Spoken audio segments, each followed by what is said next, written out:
ओम ब्रह्मर्वाय नमः।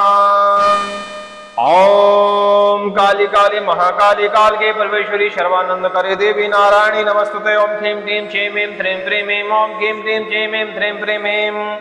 आज एक और कलुआ अब्बा का मंत्र जो कि आपने हमारे चैनल पर श्रवण कर ही लिया होगा, उसी का हम आपको विधि विधान बताने वाले हैं। बहुत छोटा विधि विधान रहेगा।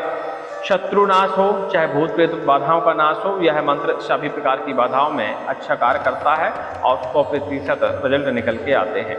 मंत्र को एक बार सुनेंगे, फिर इसकी हम विधि बताएंगे जो कि बहुत छोटी होगी, और कोई भी व्यक्ति इस मंत्र का अपनी भूत प्रेत बाधाओं के हरण करने के लिए और शत्रु बाधा का नाश करने के लिए भी कर सकता है। ओम काला कलुआ 64 वीर, ताल बाजे टाठी बाजे, मिटे कपाल पीर, जहां को भेजूं वहीं को जाए, मांस मज्जा को शब्द बन जाए, अपना मारा आप दिखाए, चलत बाण मारूं उलट मूठ मारूं, कलुआ आस चार, मेरो बैरी को मार, चौमुखा दिया मार, बादी की छाती फार, इतना कारज ना करे तो महादेव की जटा टूटे, मां पार्वती का आंसू गिरे, दुहाई अघोर मंत्र की, दुहाई भूतेश्वर भूतनाथ की। ओम ब्रह्मैर्वाय नमः। इस तरह का मंत्र है, छोटा सा मंत्र है। कंठस्थ करने के बाद इस मंत्र का आप साधना सिद्धि विधान कर सकते हैं। पहले बताते हैं इसका प्रयोग करने का तरीका और फिर बताएंगे इसकी हम सिद्ध करने की विधि। इस मंत्र को प्रयोग करने के लिए यदि शत्रु बाधा से आप परेशान हैं तो इस मंत्र को आप पढ़ते हुए शत्रु के बाएं पैर की मिट्टी उठाकर उस मिट्टी की एक छोटी सी गोली बनाकर उसमें चेहरे का रूप देकर, जिससे चेहरा होता है लगभग आंख नाक कान मुंह, ऐसी आकृति एक गोला बना के उसमें शत्रु के चेहरे का आकार देकर, अब उतना नहीं बन सकता लेकिन जैसे बचपन में गुड्डे गुड़ियाँ मिट्टी की बनाया करते थे उस टाइप का आपको मन में शत्रु का ध्यान करना है और बनाना उसमें चेहरा है थोड़ा सा, ठीक है। उस चेहरे को बनाकर फिर इस मंत्र का आप 108 बार पाठन करते हुए अग्नि बबूल की लकड़ी की अग्नि जलाकर, बबूल होता है जिसकी व्यंजन वगैरह भी बनते हैं और गांव देहात से होंगे तो बबूल का पेड़ सब लोग जानते होंगे, तो उसकी सूखी लकड़ी में ही इस मंत्र का आपको हवन करना होता है। तो बढ़िया हवन करिए, 108 बार पढ़िए और उस गोली को जब आपका हवन पूरा हो जाए तो उस गोली को उस अग्नि में डाल दीजिए, ठीक है। जब वह पककर लाल हो जाए गोली जिसमें चेहरा बना था शत्रु का, ठीक है, उस गोली को उठाकर जाके किसी शमशान में उस गोली को दफन कर दीजिए। ऐसा करने से शत्रु का विनाश उसी क्षण से शुरू हो जाता है। शत्रु की पहले तो बुद्धि भ्रष्ट होती है, उसके बाद घर में सभी लोगों का उच्चाटन स्तंभन होता है, सभी लोगों का बुद्धि एकदम खराब हो जाती है, फिर उसके बाद शरीर रोगी होते हैं और जब रोगी हो जाते हैं तो धन हानि होती है और धीरे धीरे शत्रु का विनाश शुरू हो जाता है। लेकिन इस तरह की क्रिया करने से पहले आपको एक विचार करने की आवश्यकता होती है।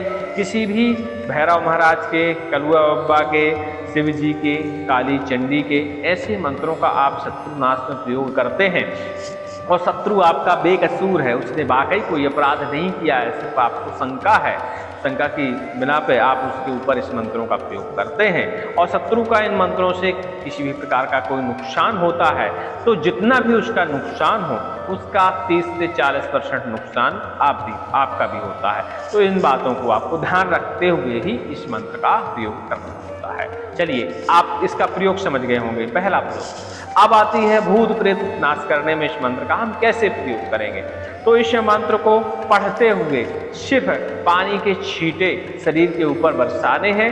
भूत प्रेत किसी भी प्रकार का हो उस भूत प्रेत का नाशन हो जाएगा। कलुआ अब्बा सीधे उस भूत प्रेत का भक्षण कर लेंगे या भूत प्रेत इस मंत्र के पानी के छींटों से भाग खड़ा होगा, क्योंकि जितने भी शत्रुनाशक मंत्र होते हैं सबके सब भूत प्रेत बाधाओं पर भी कार्य करते हैं, क्योंकि ये भी हमारे शत्रु ही होते हैं। अब उस समय जब आप झाड़ा फूकी करें इस मंत्र से, उस समय आपके दिमाग को कंट्रोल कर उसमें विचार करना होता है कि हम भूत प्रेत बाधा का हरण कर रहे हैं कि शत्रु का हरण कर रहे हैं। वो आपके ऊपर निर्भर करता है, जैसा आप विचार करेंगे उसी हिसाब से यह मंत्र कार्य करेगा। इस तरह इसके प्रयोग है, कोई खास ज्यादा बड़ा प्रयोग नहीं है। अब आती है इन सब प्रयोगों करने से पहले इस मंत्र की सिद्धि कैसे करें। तो शमशान में बैठकर इस मंत्र की साधना करी जाती है। शमशान में बैठिए, एक आसन लगाइए, गऊ के गोबर से वहाँ चौका लीपिए, उस पर आसन अपना रखिए, स्वयं बैठिए। भैरव महाराज की कोई प्रतिमा है तो वो अच्छी बात है, नहीं है तो कोई बात नहीं है। एक 4 मुख का दीपक जला लीजिए, दक्षिण दिशा की ओर मुख करके बैठिए और इस मंत्र की आप 11 माला जप करिए। 11 माला जप करने के बाद बबूल की लकड़ी इकट्ठी करिए, कहीं से भी लाइए, उसमें शुद्ध घी के साथ इस मंत्र की आहुतियाँ दीजिए। 11 माला का 10% निकाल के 1 माला करीब आप हवन कर दीजिए इसका, ठीक है। अंदाज से लगभग 1 माला कर दीजिए तो पर्याप्त हो जाता है। इसके बाद भगवान भैरव को थोड़ी सी मदरा अर्पण करिए, देसी मुर्गी का अंडा भी अर्पण करिए, चुपचाप रख दीजिए, फोड़ने फाड़ने की जरूरत नहीं है। इसमें मंत्र में बलि का विधान बिल्कुल नहीं है, तो बलि देने का प्रयास बिल्कुल नहीं करिए। इतने में यह मंत्र सिद्ध हो जाता है। अब जो हमने शुरुआत में प्रयोग आपको बताए हैं वो आपको इस मंत्र को सिद्ध करने के 1 महीने बाद ही अमल में लाने हैं, तभी यह मंत्र कार्य करेगा। जब भी इस मंत्र का साधना करें उस दिन अमावस्या की रात होनी चाहिए, इस बात का आपको विशेष ध्यान देना है, ठीक है। और इस मंत्र का दीपावली से लेकर एकादशी के बीच में किसी भी दिन भी साधना कर सकते हैं, कोई दिक्कत नहीं है, ठीक है। लेकिन आम समय में करना है तो अमावस्या की रात होनी चाहिए। इस मंत्र की साधना करने से पहले शरीर में सुरक्षा कवच, घेरा बंध मंत्र, आसन बंध मंत्र का प्रयोग जरूर करें, जो कि हमारे चैनल पर आपको आसानी से मिल जाएंगे। उम्मीद करते हैं हमारी बात को आप समझ गए होंगे। अधिक विस्तार से यदि इसकी विधि आपको चाहिए तो आप हमें टेलीग्राम में संपर्क कर सकते हैं, या तो इस वीडियो के ही कमेंट में लिख सकते हैं कि पूरा फुल वीडियो विस्तार से आप बताएं, तो हम इसका फुल वीडियो आपको बना के दे देंगे। वैसे इतना काफ़ी है, क्योंकि आप इतने दिनों से वीडियो हमारे देखते चले आ रहे हैं, तो आपको पता होगा कि शुरुआती पूजा कैसे करनी होती है। और आपने हमारे पुराने वीडियो नहीं देखे हैं तो इसका मतलब आप पहली बार ही जुड़े हैं। पुराने वीडियो जाके देख लीजिएगा तो उसमें पता चल जाएगा आपको कि भैरव महाराज की, करुआ उब्बा की शुरुआती पूजा कैसे की जाती है। सभी मंत्रों में एक ही जैसी पूजा होती है, ज़्यादा कुछ खास नहीं है, सब में एक जैसी ही पूजा होती है, एक ही जैसा हवन होता है, सब में जप एक ही जैसा करना पड़ता है। इसमें भी मिट्टी की माला से ही आपको जप करनी है, मिट्टी के दानों की माला से ही जप करना है, ठीक है। जप करके इस मंत्र को सिद्ध करिए। भूत प्रेत बाधाओं के लिए भी इस मंत्र का आप प्रयोग करें तो परोपकार में जितना ही मंत्र का प्रयोग करते हैं उतनी ज़्यादा इस मंत्र में शक्ति बढ़ती रहती है। और शत्रुनाश का तो हमने बता ही दिया कि कैसे प्रयोग करना चाहिए, लेकिन शत्रुनाश का प्रयोग इस मंत्र से यदि आप करते हैं तो 100 बार सोच के ही करिएगा, क्योंकि इस मंत्र से आपको भी क्षति पहुंचती है। जब आप सामने वालों को 100% नुकसान करेंगे तो आपकी भी 40% क्षति होगी, 100% इस मंत्र से खासकर, क्योंकि भैरव महाराज निर्णय के देवता माने जाते हैं।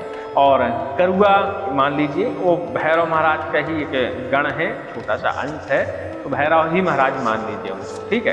तो आप समझ गए होंगे कि जब निर्णय की देवता है तो जहाँ गलती होगी वहाँ तो वाजिब है, और जहाँ गलती नहीं होगी वहाँ एकदम बेकार है, क्योंकि फिर भैरव महाराज उसका दंड देते हैं जहाँ गलती नहीं होती है, ठीक है। तो इस बात का ध्यान देते हुए आप इन मंत्रों का प्रयोग कर सकते हैं। सभी को जय श्री राम, जय हनुमान जी महाराज की, जय भैरव बाबा की। अधिक जानकारी के लिए टेलीग्राम में संपर्क कर लीजिएगा, क्योंकि अब थोड़ा सा साधना का समय हो गया है तो हम वीडियो को हमने जल्दी जल्दी खत्म कर दिया है, लेकिन फिर भी हमने बता तो दिया कि इस मंत्र से आप क्या क्या कर सकते हैं। अधिक जानकारी के लिए आप संपर्क कर लीजिएगा और टेलीग्राम पे हमारा नंबर आपको मिल जाएगा, फोन संपर्क कर लीजिएगा। क्योंकि इस मंत्र की साधना से पहले आपको गुरु आदेश की भी जरूरत है, गुरु सानिध्य की भी जरूरत है। अकेले में इन मंत्रों को सिद्ध नहीं करना चाहिए, तो इसलिए छोटी विधि पर्याप्त है कि आपको इतनी तैयारी करनी पड़ेगी। बाकी जब इस मंत्र की आप साधना करें तो या तो हम वीडियो कॉल पे करें, जब हम वीडियो कॉल में एकदम सामने रहें, या फिर हमारे पास आकर करें, या पूरी सलाह ले लें, उसके बाद ही इस मंत्र की साधना करें, क्योंकि इस मंत्र की साधना करते समय क्षति बहुत होती है। जय श्री राम।